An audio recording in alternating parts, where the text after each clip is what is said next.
When my second child was born, received an afterbirth diagnosis of congenital heart defect, which led to the afterbirth diagnosis of Down syndrome.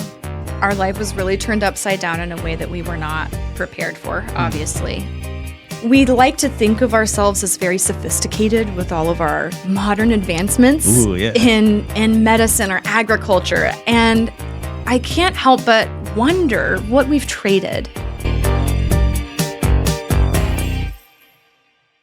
Welcome to the Alive and Well podcast with special guest Alissa Hodgson. Alissa is a board-certified holistic health practitioner and functional diagnostic nutrition practitioner. She has a background in molecular biology and chemistry. She's worked in a traditional job setting for some time, but is now her own entrepreneur. Her business is called Find Empowered Health. But more importantly, of what she does, it's more important of who she is. She's a loving wife, a mother.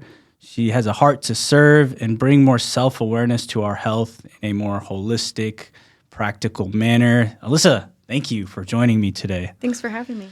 I've met you recently, and I've loved your vision and dream and your heart to just help the world in their healing and their mindset and their approach to health and wellness.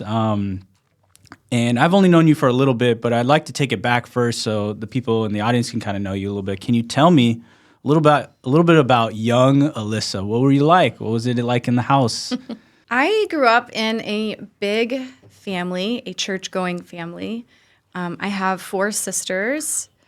There are 18 years between the oldest and youngest of my sisters, and I'm 4th out of 5. So that's a big part of my childhood, is just that dynamic of having a lot of siblings, of it being all girls. The number of times that my family was introduced that, people lamented for my dad, that we were all girls. But he just always expressed a lot of love and pride for us. Wow. And so that was really special growing up. Okay. Tell me about, your relationship with your parents. Was just general first, and then we'll get into specifics. Yeah. My dad was a teacher and coach turned administrator turned church minister. So he's always been a real natural leader in my life. When I was in 3rd grade, he was my little dribblers basketball coach. And so I always loved to be outside with my dad doing the outside things, sharpening the lawnmower blades. He taught me how to, mow the yard when I was pretty young. And so anyway, I have a lot of fond memories around sports and athletics with my dad. My mom was definitely an encourager and a prayer warrior. She was the glue of our family. And she passed away in 2014, probably getting a little ahead of myself, but I just miss her a lot. She was a wealth of knowledge. But as I reflect on my journey with health, I can look back and see how my mom, whether she knew it or not, was planting seeds of honoring natural health all along the way. When you think about your parents and the health and wellness side of things, you said a little bit that your mom kind of had a little bit of that kind of thought process or mindset or mentality. What are maybe a couple specific examples you can remember that sticks to you to today that maybe you do for your kids or your family? Yeah, that's a great question. One of the things my mom did was vitamin C bombs. And this is, this was before Crunchy was a thing, right? There was no natural health group. There was no social media. So this was just my mom. I don't know where she learned it. She was a librarian. Okay. So she was an avid reader, avid researcher, and very big self-advocate. That is something both of my parents modeled for us, was to play an active role in our own healthcare. My dad had health challenges that required surgeries and things like that, but they were always very active in,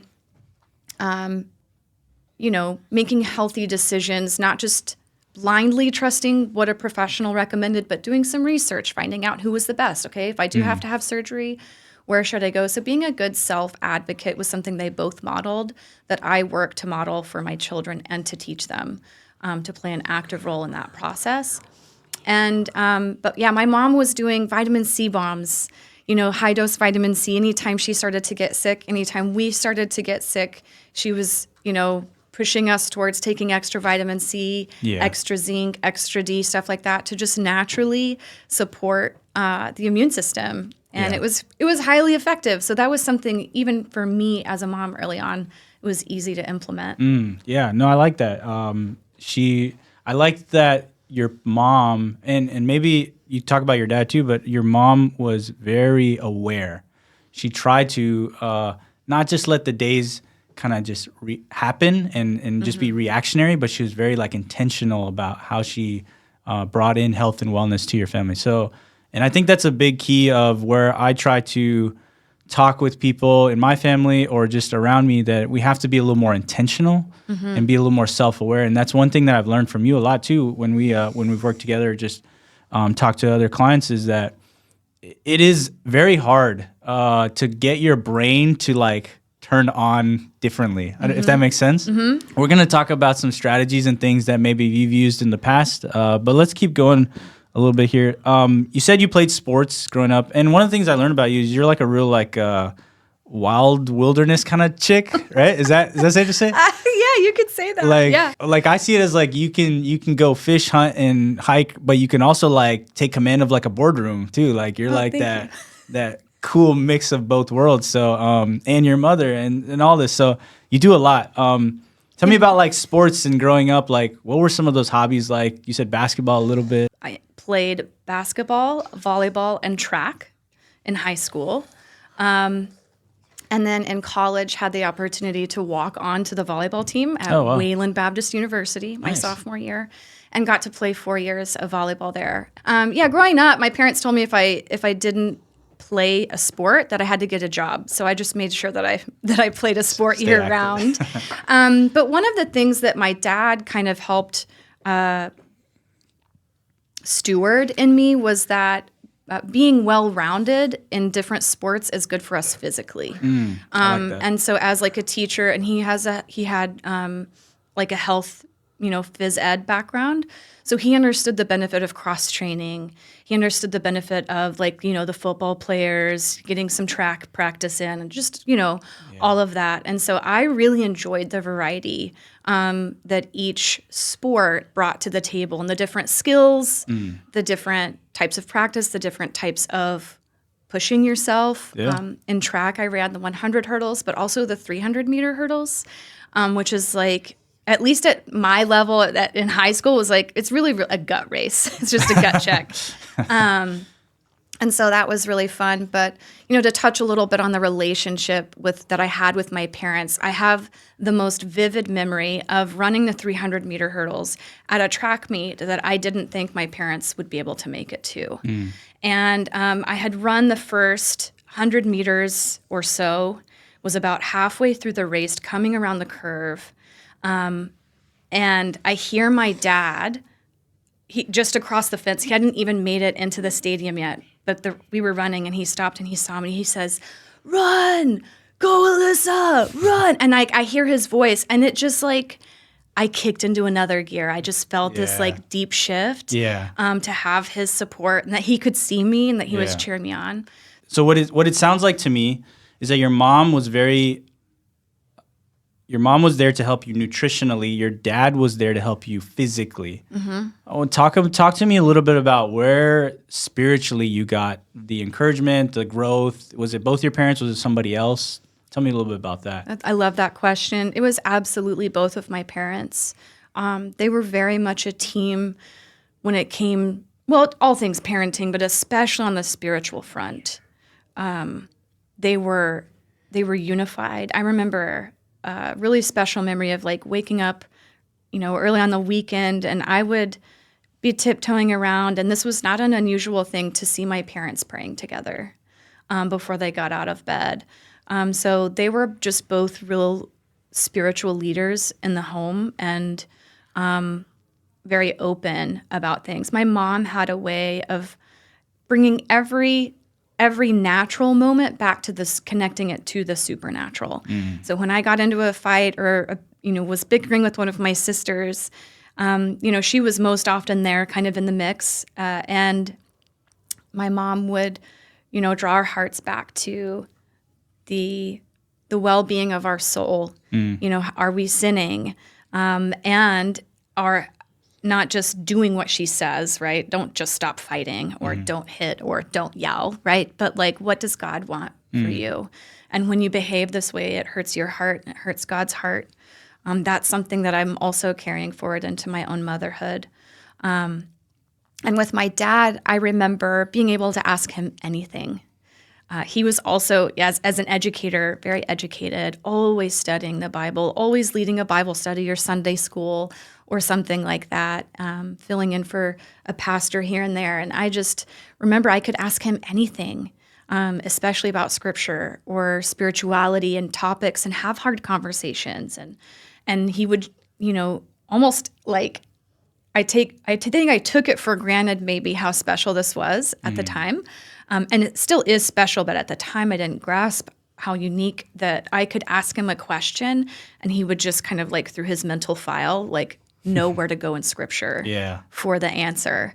And so we went to church every time the doors were open, Sunday morning, Sunday evening, Wednesday nights, all the church camp options, all the things. But it was very much lived out at home too. And again, we weren't perfect. Right. We weren't a perfect family, but in the midst of all those broken places, they allowed God to move and work in our lives and facilitated that. And that's really special. No, that's amazing. I love to hear that. Maybe you reflect on it now, but when you were growing up, did you feel like you just went through the motions of spirituality or soul health or even like mental health and all that stuff? Did you feel like you were just going through the motion? Your parents were just... You're like, oh, mom, dad, like, what is all this? Like, it's stupid. Like, what? Like, how did you feel growing up doing it versus now? What is your thoughts through it? Yeah. Obviously now, as an adult, I have a much broader appreciation for what my experience was. And naturally, at the time, of course, there were moments where I probably was going through the motions more. I was more resentful of, oh my God, we got to go back to church Sunday night. I didn't always appreciate or understand the real value. At the same time, even as a child, I grasped, at least some of the time in some of the ways, the real value of what they were teaching and what they were modeling. And I think that's because it is at the soul level. I believe that faith and spirituality and in my personal faith and relationship with God through Jesus Christ is something that a child can grasp. Absolutely. And so I did understand that. I accepted Christ as my Savior at 7. And that was because of the teaching that I was around, both in church and at home and with my family. And so, but yeah, I think too, there's room for the conversation about maybe some legalism or finding a true balance between the intention versus the action and the outcome. Can you tell me about your molecular biology and chemistry kind of background, where you worked, and then what kind of shifted for you and why you changed? Yeah.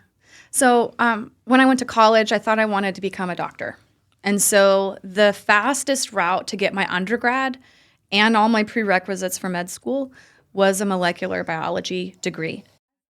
I was going through my undergrad. I began thinking about my future. I knew I wanted to be a wife and mother. I knew I wanted children. And I began to question whether or not the type of lifestyle I would have, like the work-life balance of being a doctor, would really fit with that, the way I envisioned it. And so I applied to dental school, didn't get in, didn't care that I didn't get in. And I thought, maybe that's not the path for me either, right? If I'm not really that motivated.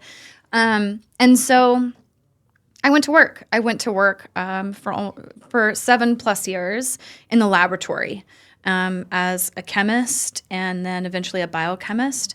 I worked for the largest privately owned company in the United States. So I got to work in the laboratory and like was a real life nerd, like lab glasses, lab coat. Actually, my oldest daughter, McKinley, would come up to work with me every once in a while. And I have some really cute pictures of her in my lab coat and lab glasses when she was like 4.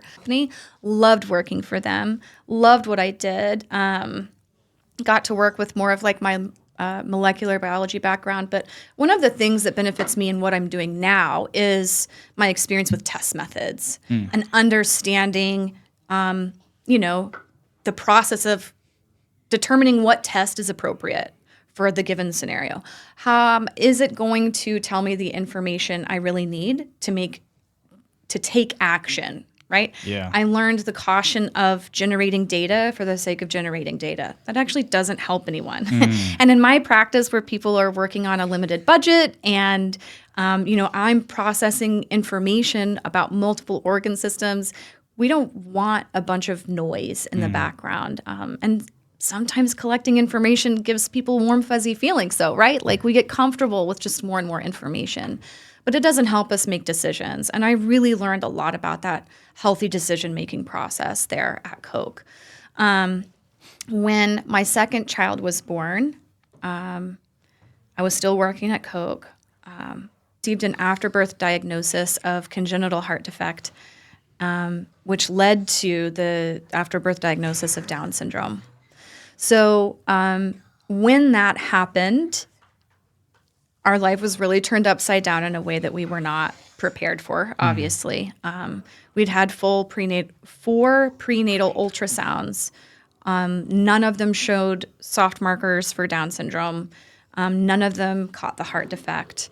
And he was born at home on purpose. And so anyway, he needed open heart surgery at 3.5 months old.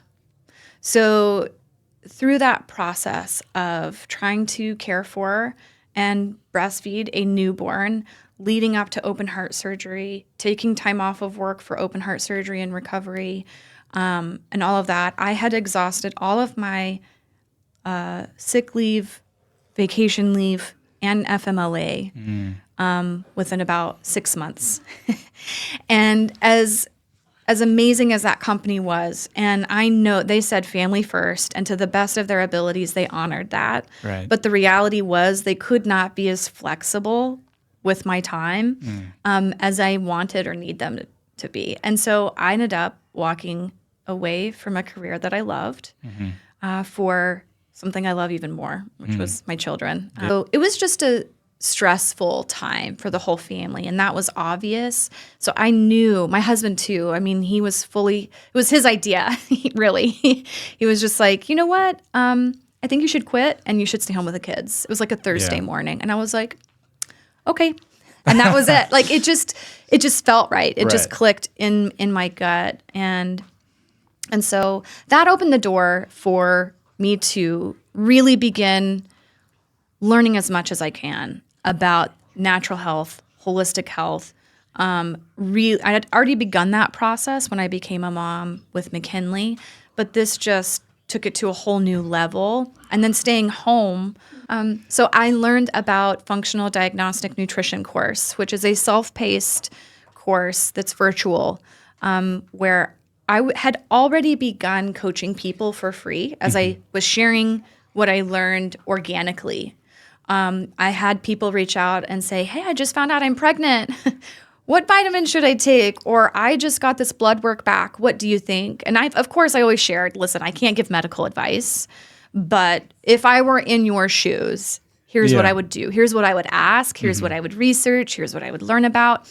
And so for several years, people were already reaching out and asking for more information, and I was coaching them.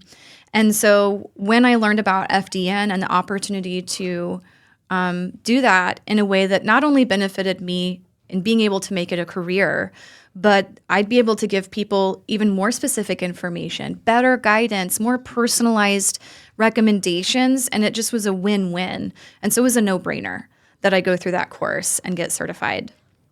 Yeah.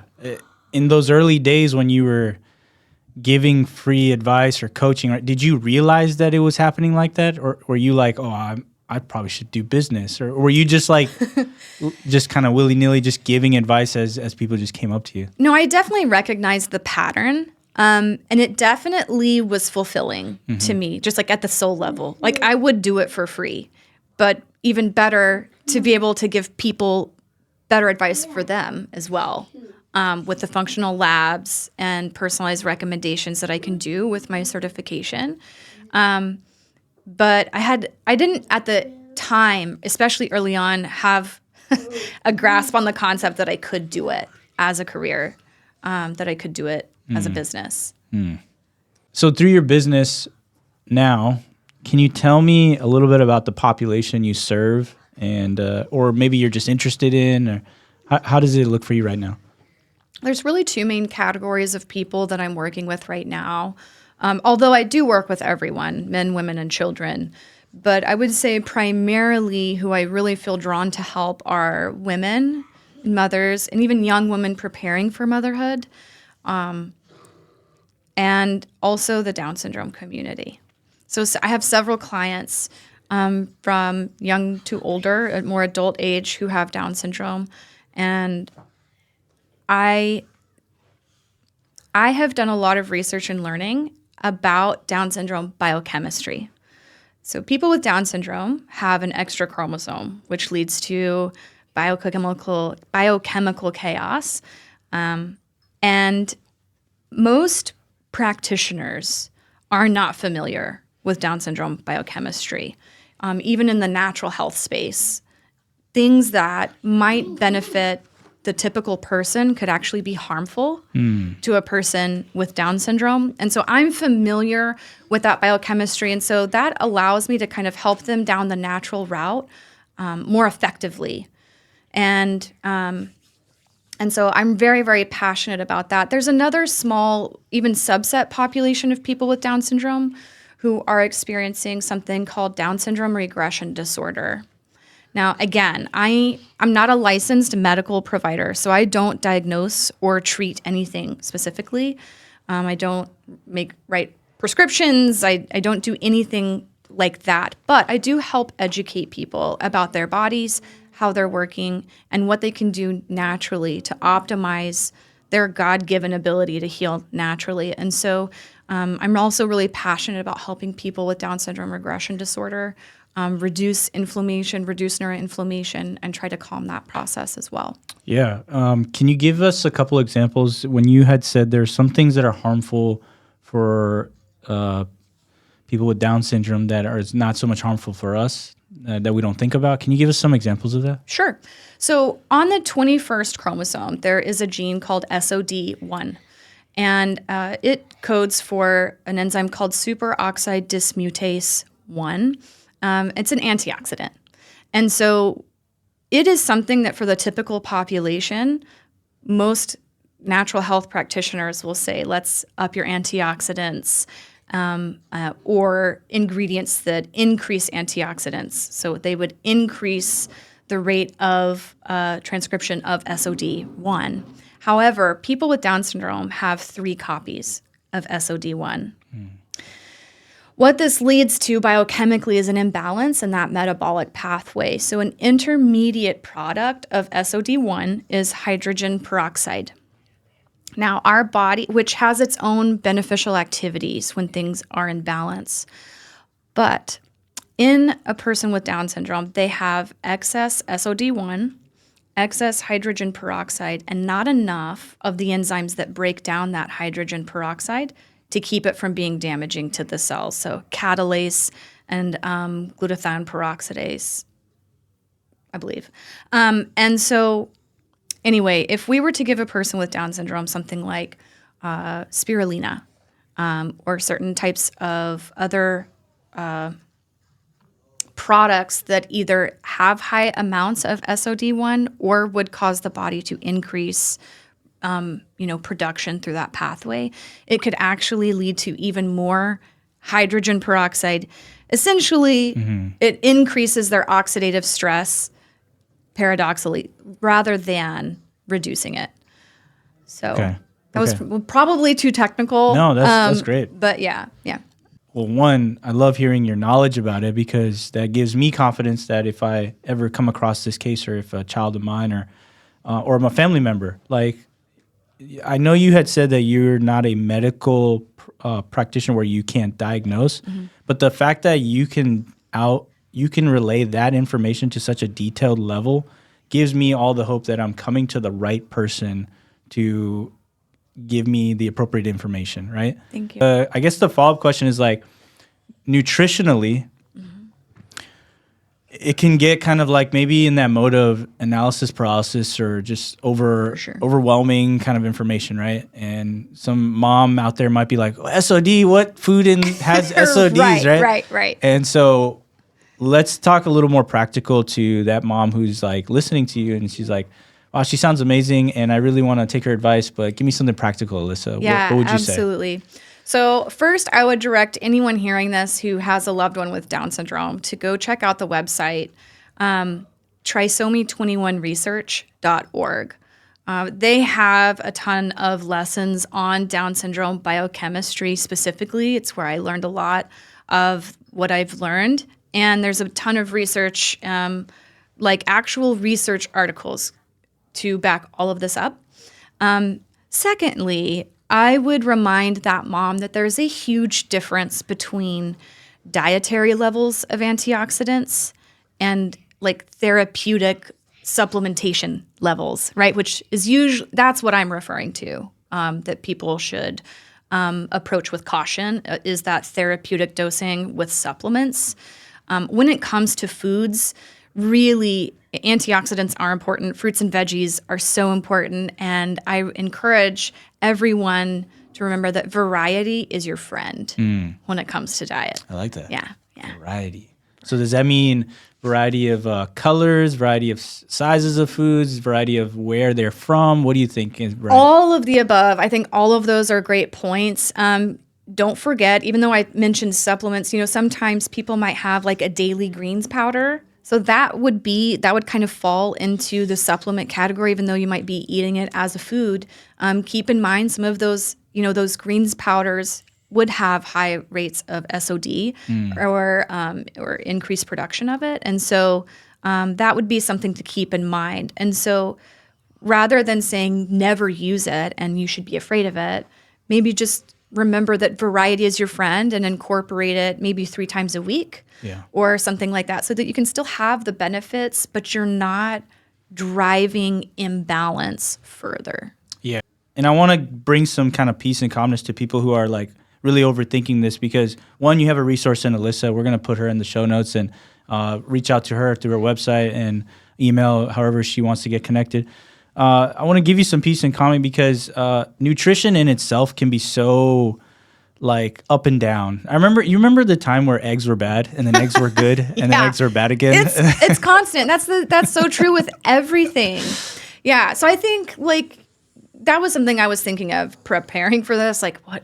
There's so much I could say. What should I say? Right. I really feel compelled to remind all of you listeners, like, keep it simple. When you feel overwhelmed, bring it back to the basics.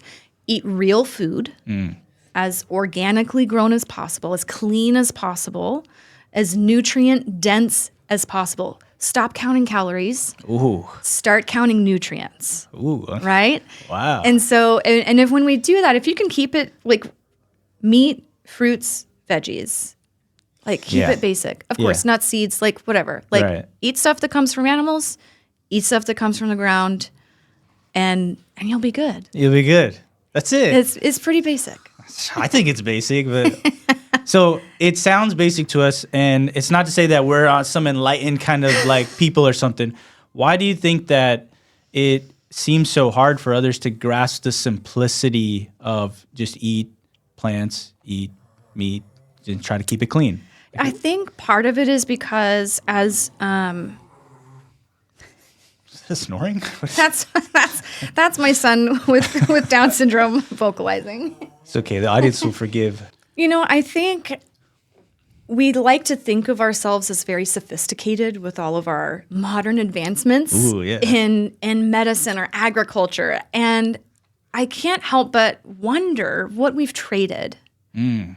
You know, Okay. like, are we really gaining more knowledge, or are we just trading what we know now for what we used to know, right? For example, my grandmother grew a garden, canned preserves, all sorts of things. In my adulthood, when I wanted to learn how to grow a garden, I went to the internet because I had no idea what to plant, when to plant it, when to harvest it. Did you know that certain plants are good to like plant next to each other? Like they help each other out. Certain plants are not well suited to be nearby Right. each other. This is all information my grandmother knew like the back of her hand, Yeah. right? She didn't Yeah. have to look it up anywhere. It was generational knowledge and wisdom Yeah. passed down generation to generation. I feel like we've lost a lot of that. And I think point. we have, in the same way, traded some of that knowledge nutritionally. We've lost track of what the real benefits of certain foods are. And we're farther removed from the process of producing food, right? Like if you just look at the rates of family farms compared to conventional farms these days, the numbers aren't friendly, right? Towards growers and producers. Although I do see a turning tide of people, embracing more regenerative agriculture and things like that. But, we're just further removed. And so I think we think it's more complicated than it is. And I think we've lost familiarity with nature and just the natural benefits of certain things, right? Like, for example, we get vitamin D through sunlight exposure, which is easier to get in the summertime. But if we look at more like traditional ways of eating, if we were responsible for producing our own food, largely, not being able to just go to the grocery store and buy it off the shelf, we would be growing our own gardens and growing our own animals, and we'd be preserving those foods seasonally so that in the summer months we're outdoor tending to a garden, growing lots of plants, and eating a wider variety of plants in the summertime. Antioxidants are great protectants against cancer, right? So when we have greater sun exposure, we're getting that naturally. In the winter months, animal products would have been a higher rate of consumption. And vitamins like vitamin D are fat soluble. So animal products that contain higher amounts of animal fat would have higher levels of vitamin D. So we would have had these natural rhythms of balancing out our needs nutritionally through our proximity to growing and producing our own foods. Yeah. Do you find yourself in the thought or ideologies of like that primal kind of mindset where like we should really just go back to farming life or even before farming where you hunt your like, or do you find there's like a mix for you in your season of life now? Oh, I definitely think there's room for both, right? I'm more of a yes and than an either or person. Honestly, in most things, I tend to be more of a moderate. I believe two things can be true at the same time. I mean, my 6-year-old son wouldn't be here without modern medicine and the ability to do open heart surgery on a 3-month-old with a heart the size of a strawberry, right? I'm incredibly thankful for modern medicine and modern technology and what we can do because of that. However, I also think we should prioritize natural routes first as a first option. And so when it comes to growing our food, absolutely, there's a part of me that's like, let's just go back to the olden days. And as much as I'm able, I try to implement what I can in my own life in a sustainable way. We don't have a homestead. We don't have a lot of land, but I have a tower garden where I grow my own greens and herbs and lettuces and salads. I have an outdoor garden where I'm growing some okra and blueberries. So as much as I'm able with what I have, I'm producing what I can. What kind of tower garden do you have? That is the brand name. It's called Tower Garden. And so is it the one that's it cycles water through it? Yes. So it's technically aeroponic. Yeah, I've seen this. Not hydroponic because the roots are not in the water all the time. They're actually suspended in the air in a tower, and there's a submersible pump that pumps the water up to the top of the tower, and it trickles down. Has it been good for you? Have you enjoyed? Oh, yes. It's been great for me. It's great for my family. Even my husband loves it. It honestly becomes kind of like a feature piece in our home. Yeah. And guests like to ooh and ah over it. But with my children, they see the lettuce grow. I can grow celery indoors. There's all sorts of things that we can grow, and so they get to be a part of that. They get to go taste it, touch it, see it. They're excited to make a salad because they're part of the growing process, and so there's huge ripples, right, of benefit to doing what you can with what you have. Sounds amazing, and I want to link that tower because I've been looking into that too, trying to get one. And no, I think it's a fantastic way to just start growing on your own without like getting too much into like the details. Just grab a tower. It's not hard. Based on the videos I've seen online, it didn't seem hard. Very user friendly. Yeah, your kids are involved, so they're seeing that benefit. You're teaching them health and wellness through that. And then you never know. Just like your grandmother, she knew how to do it in the ground, but you know how to do it in the air. I know how to do it inside now, right? They might know how to do it in space one day. I don't know. There you go. See, that's a beautiful blend of like the olden ways with modern technology, right? So Yes, and I like it. I like it a lot. I want to get into a little bit of your soul, spiritual kind of like. Do you believe? Here's just a very general question. Do you believe there's a link between your spiritual health or your soul health and your physical health? Inextricably linked. Yeah. Can you tell me a little bit about like maybe an example you've seen or? First, I would start by saying when it comes to like what to pay attention to on the health journey, information-wise, right? There's a ton of voices out there. There's a ton of sources of information. So for me, one of my kind of like markers is how long has this information persisted across time and culture. And so one of the methodologies that has consistently performed well for people, especially regarding outcomes, is traditional Chinese medicine. And so if we look at TCM and the understanding that it brings forward is that there absolutely is a relationship and connection between our emotions and a more mental, spiritual experience, that intangible experience, and our physical bodies. Certain emotions are associated with certain organs. For example, anger and the liver go hand in hand. Grief and the lungs go hand in hand. So just to give a few examples. So from like an academic perspective, right, I'm not a TCM practitioner, but I still have learned and picked things up. That makes sense to me. And I've had a very similar experience to what you just described of your patient personally for myself. Oh, okay. Yeah. Do you mind sharing? Absolutely. So I'd love to share. So when I was pregnant with my third baby, at that point I'd had one hospital birth, one home birth, and was just like the crunchiest I had ever been in my own personal health journey, right? Okay. Pregnant with baby number 3, planning a home birth, going to the chiropractor regularly. I absolutely believe in proper skeletal alignment for physiology and nervous system function, as well as preparing for labor, right? Because I have to push a human between my hip bones. So I want to make sure I'm well aligned for that. But I had this really persistent SI joint pain that would not go away, and honestly did not get much better with chiropractic care. Didn't really touch it. And so my midwife kept mentioning a pelvic floor therapist I should go see. And so finally I was like, give me her number.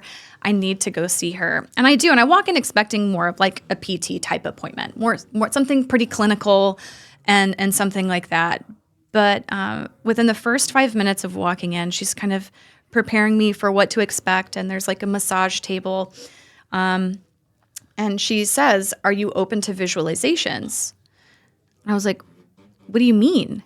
She was like, "Well, I find that if we can explore some of the mental and emotional connections to what's happening physically in the body, it actually promotes healing and kind of speeds up the healing process. Are you comfortable with that?" And I was like, yeah, give me all the healing. Yes. Let's make me feel better. Yeah, let's maximize that. So I said, absolutely, I'm totally open to that, but still had never experienced anything like that. Okay. So it was the first time for me to ever experience with a practitioner, someone honoring that connection between the physical body and the mental, emotional, spiritual side of our being. And so she was very gentle. She was hands-on, but she never pushed hard.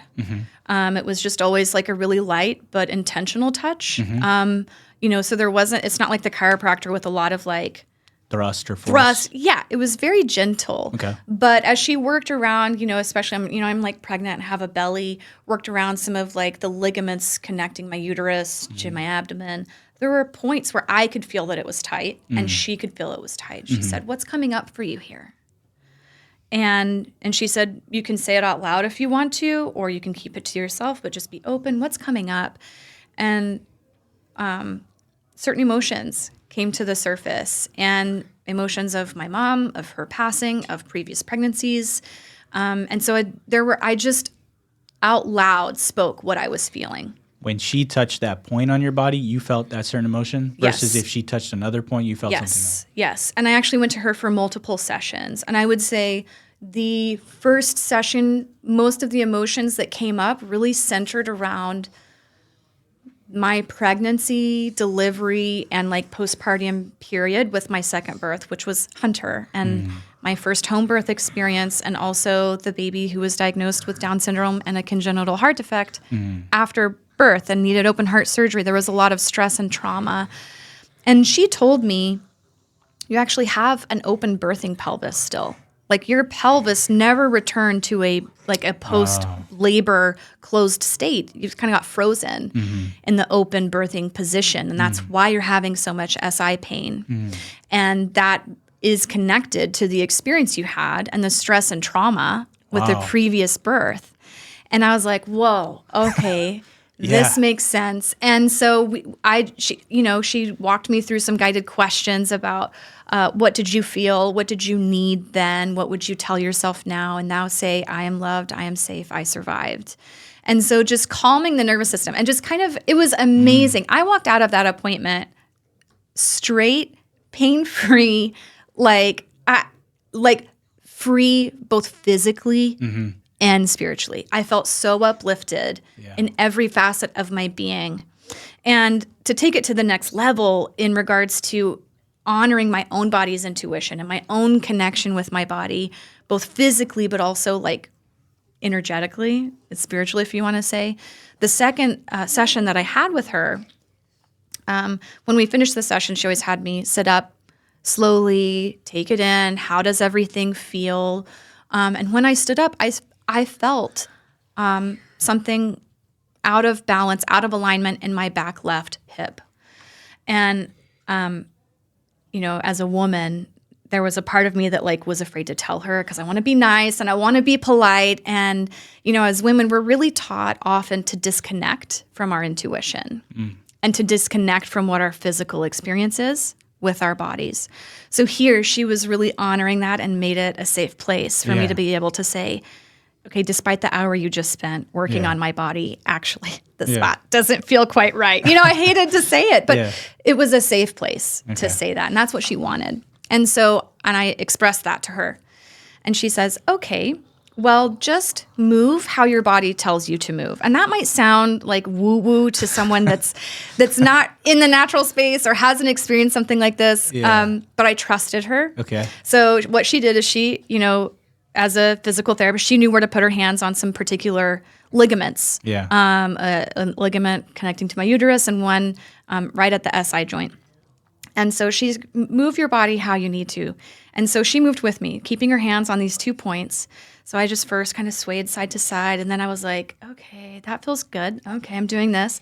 And then I just felt the urge to lean forward, like I was going to touch my toes. So I just leaned forward and like I was touching my toes and kind of swayed back and forth and was moving.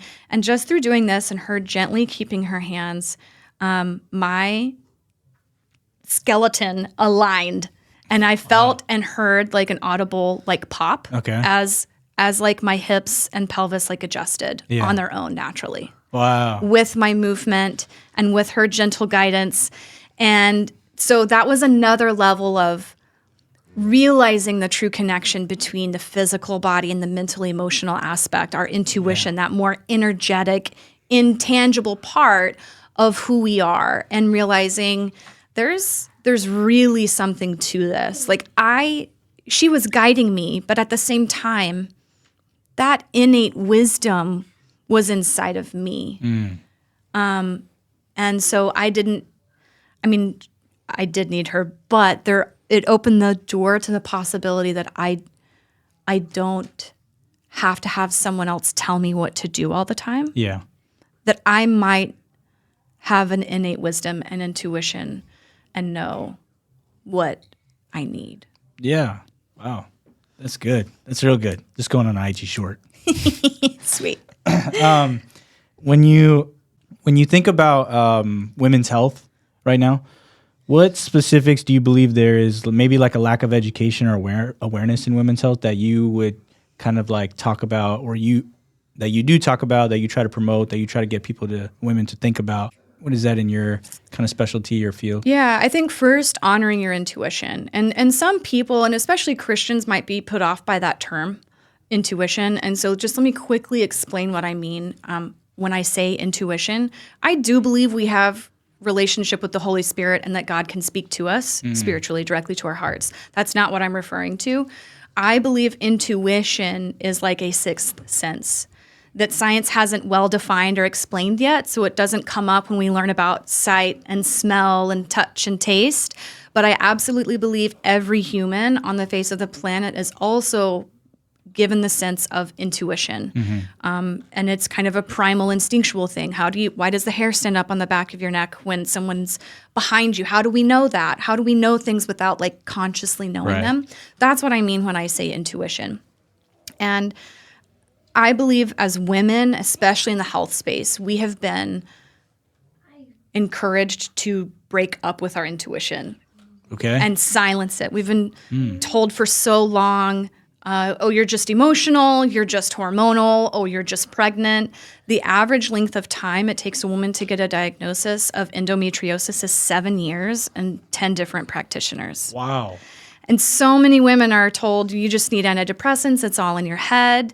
And we're not honored. Not only are we not honored, but we're encouraged not to honor our own inner voice and lived experience. So I think first and foremost, cultivating that respect and connection again with our own intuition is key. I think any woman that's become a mother will have probably a better understanding of what I mean when I say that. A mother's intuition is a little bit more respected culturally, more widely accepted, but rebuilding that connection with your intuition first. And second, what I'm really passionate about teaching women right now is that it's all connected physically. And when we're struggling with hormone imbalance, that's connected to your gut health. That's connected to your liver health. And so rather than just treating a symptom, right, going for hormone replacement therapy, let me help you optimize those organ systems so that they work well together. And that promotes healing, not only in your hormones, but throughout your whole body. Yeah, I love that. Thank you. I want to just ask you two more questions, Sure. And we'll kind of wrap it up. And I do look forward to more talks with you because I think you bring a whole lot of wealth and knowledge and information to the people, and they probably want to hear you more. And comment down below if you guys want to hear Alissa talk more, because I enjoy listening to her talk about just everything. Thanks. Do you have any routines, practices, things you do daily that helps you? We're going to do three things: with the physical, with the mental, and with the spiritual kind of. Is there anything that you practically do daily that kind of helps you build those things up? So first, I would say one practice that's totally free and will benefit you in all three areas is intentional mindful breathing. Okay. So our nervous system is really cool. We can breathe without consciously deciding to. Our nervous system keeps that going. When we experience stress or chronic stress, our nervous system automatically tells our body to breathe faster and more shallow. But what's really awesome is that we can work that system in reverse. We can kind of hijack that process. So by mindfully breathing, slowing down our breath, taking deep breaths, fully emptying the lungs and things like that, we can actually send signals to the nervous system and say, we are calm, we are safe, we are loved, and we don't need to be in fight or flight. And we can also pair this with some intentional mindfulness. For me personally, I like to meditate on scripture.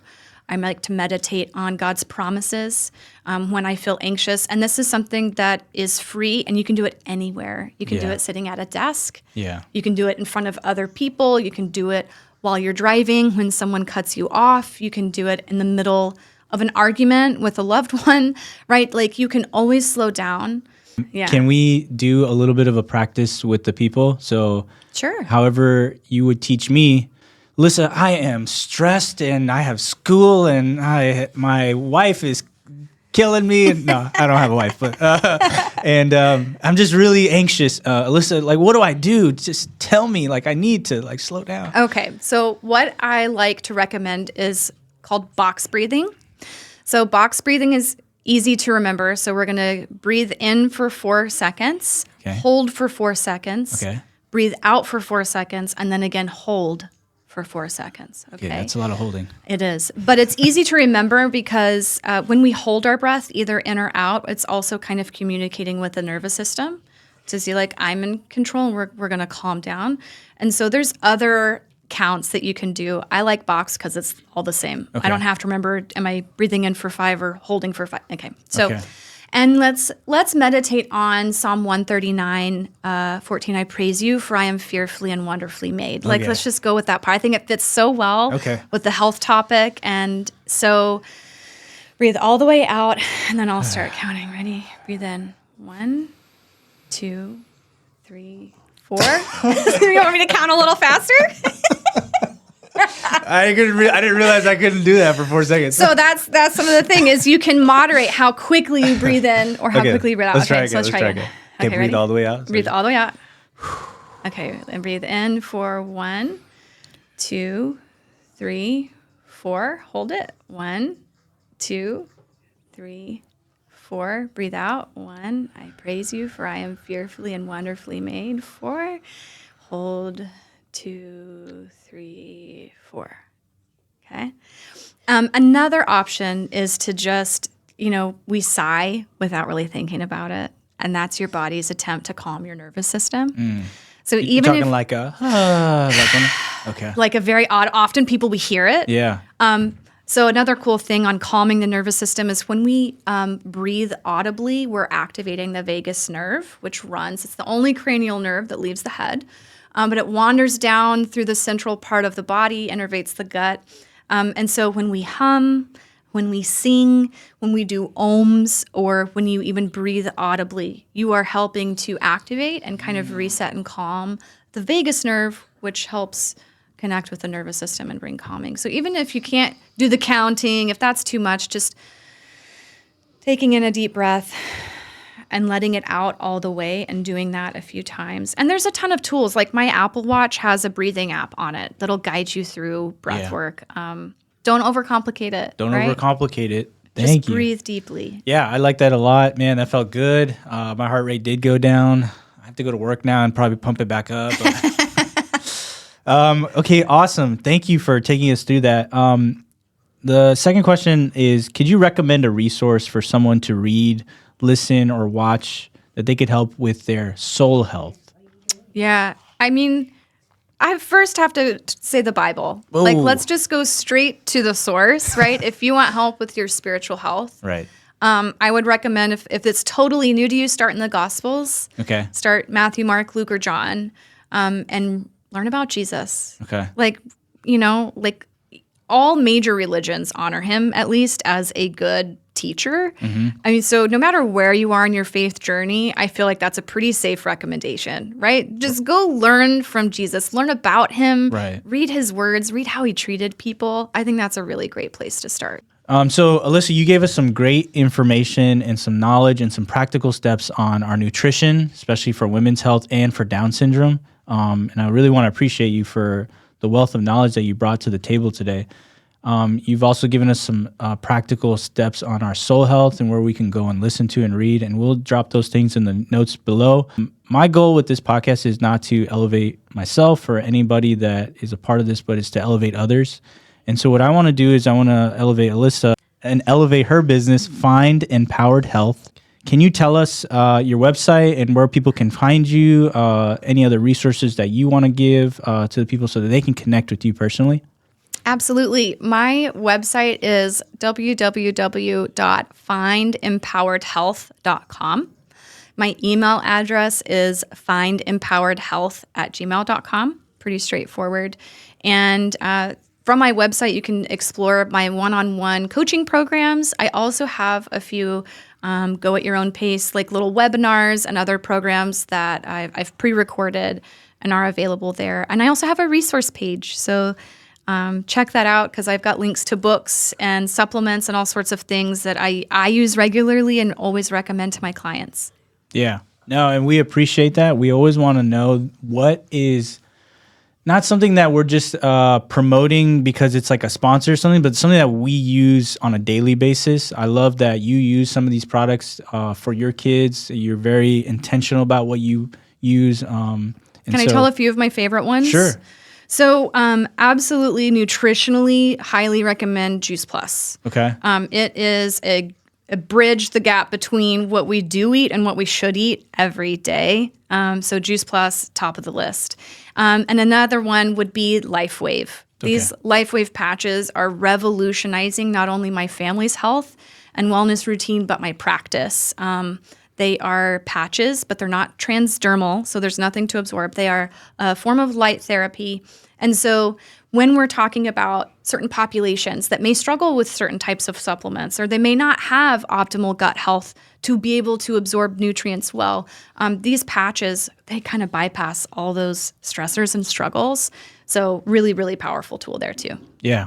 Thank you. Yeah, we'll put that in the notes so that you guys can check that out.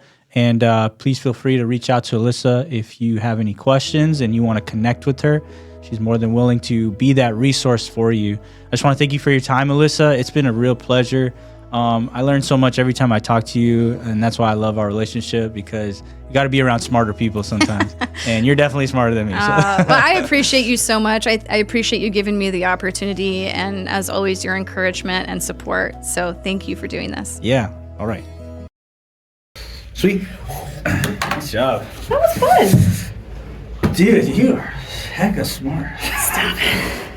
I prayed, Lord, please let me be concise. There's so much I could say. There's so much to say. Please let me.